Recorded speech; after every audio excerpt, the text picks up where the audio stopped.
आप सभी को हरिओम। आज हम करते हैं बैठे बैठे हाथ के कुछ मूवमेंट से।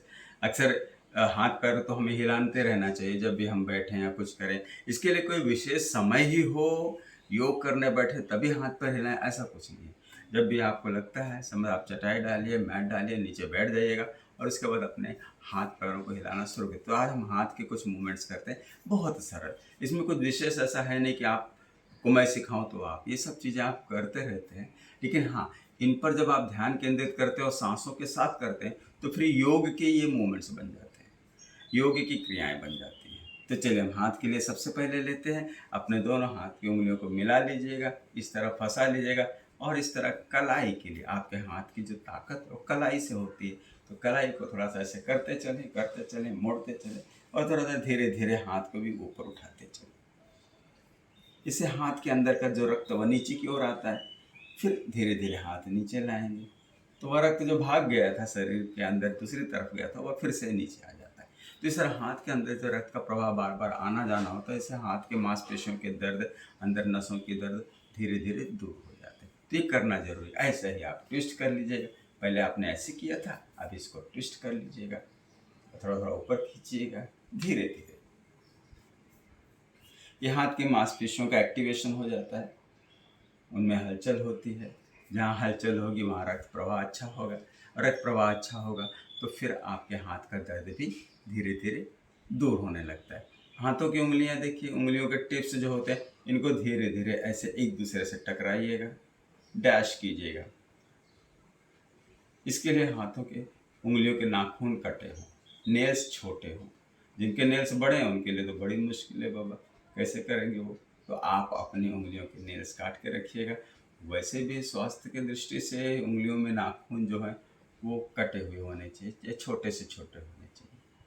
अब दोनों अंदर सॉकेट उंगलियों के बीच में इस तरह अंदर सॉकेट्स में उंगलियों को डालिएगा कि हमारे हाथों में बहुत सारे पॉइंट्स होते हैं, उंगलियों में बहुत सारे पॉइंट्स होते हैं। इसे हम एक्यूप्रेशर पॉइंट्स कहते हैं।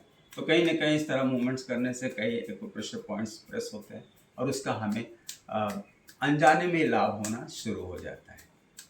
फिर रिलैक्स दबाइएगा जोर से और फिर जब इस तरह आप अपने हाथ को ही, अपने हथेलियों को एक दूसरे से दबाते हो तो सारे के सारे एक्यूप्रेशर पॉइंट्स प्रेस हो रहे हैं। अब यहाँ दबाओ वहाँ दबाओ, ये उससे अच्छा पूरा दबा दो ना। हाँ, तो पूरा पाउंस पूरी हथेली दबेगी तो सारे पॉइंट्स, उंगलियों को भी दबाइएगा तो सारे, चाहे हार्ट के पॉइंट्स हो, किडनी के पॉइंट्स हो, पैनक्रियास के पॉइंट्स हो, लीवर के पॉइंट्स हो, ब्रेन के पॉइंट्स हो, रीढ़ की हड्डियों के पॉइंट्स हो, चाहे जो भी पॉइंट्स हो सबको दबाते रहिएगा। आँखों के पॉइंट्स हो उनको भी दबाइएगा। तो इस तरह कम से कम 2 से 3 मिनट जरूर दबाइएगा। जब जब भी आपको समय मिलता है, इसके लिए कौन सा समय आपको अलग से निकालना है। हाथ तो कभी न कभी आपको फ्री रहते होंगे। मान लो बहुत भी व्यस्त हैं तो भी तो हाथ तो फ्री कर सकते हैं ना थोड़ी देर के लिए, तो दबा लीजिएगा फिर अपने काम में लग जाइएगा। बहुत अच्छा। तो इस तरह आप अपने हाथ के मूवमेंट्स करते रहेंगे और थोड़ा सा और भी अगर आप करना चाहें तो इस तरह रिलैक्स कर लीजिएगा,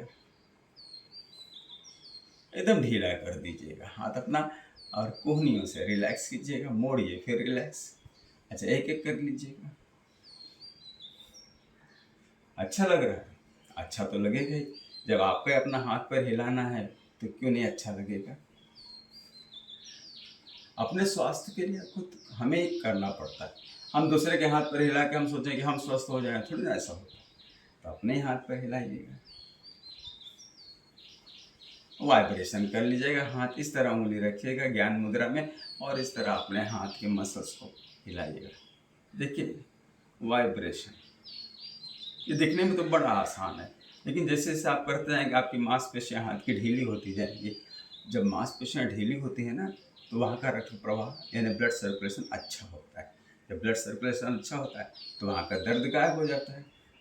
हम मसाज इसीलिए तो करते हैं, जिस जगह पे हमें दर्द होता है वहाँ मसाज करते हैं। मसाज से होता है क्या, गर्मी पैदा होती है, गर्मी से रक्त का प्रवाह अच्छा होता है, रक्त का प्रवाह से दर्द दूर हो जाता है। बस दोनों मिला के कर लीजिएगा, थोड़ा थोड़ा कीजिएगा, कोई जरूरी नहीं कि ज़्यादा करें। हाँ, जिनके पास समय है वे लोग अपने समय का सदुपयोग करें, योग की अच्छी क्रियाएं करें, अच्छे आसन करें, व्यवस्थित करें, समय अनुसार करें, रोज करें।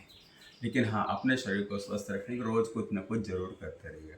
आप क्या क्या करते हैं योग से संबंधित चीज़ें ज़रूर कमेंट में लिखिएगा। और यदि आपकी कोई भी चीज़ का आवश्यकता हो, कोई भी चीज़ आपको चाहिए कि मेरी तरफ से मैं आपको दूँ, तो ज़रूर कमेंट में पूछिएगा। मैं कोशिश करूँगा आपके लिए स्पेशल वीडियो बनाऊँ और आपको मैं भेजूँ। फिर मिलते हैं अगली बार किसी नए वीडियो के साथ। धन्यवाद।